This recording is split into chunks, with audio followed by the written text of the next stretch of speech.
Check it out. The Closer's Survival Guide, old son. So, just be happening through places that we have partners who have rentals in, and we manage them for them. And I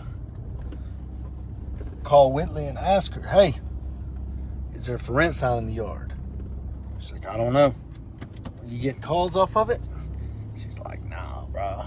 Nah. I'm like, well, there's probably not a for rent sign in the yard. So while I'm passing through this town, I decided I better stop by and look at it. I've never seen these properties anyway. So here's one of them, a little double stack duplex. It gets weird back here. There it is. There's the address I was looking for that I couldn't find. So there's the vacancy right there, 2118. So it's like 5 units right here. Look, how's it going, sir? It's like 5 units right here. And anyways, this is the house at the front. Not a bad little street, but you got this busy ass street. So I go to Walmart and I got me some for rent signs and I put them in homeboy's yard.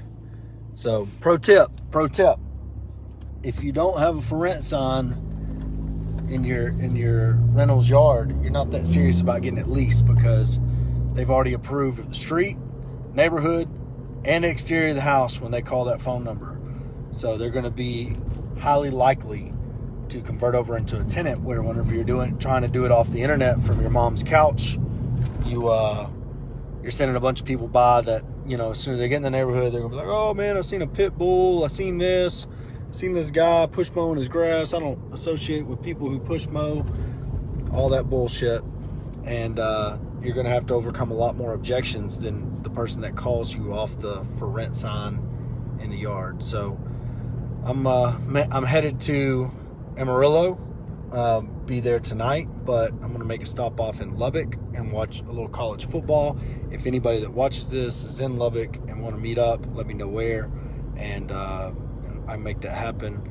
So anyways, I'll see y'all along the way. I'm probably at least 2 or 3 hours from Lubbock, at least 2 or 3 hours. So if you're in Lubbock and you want to meet up and watch some college football, let me know. I'll see you there.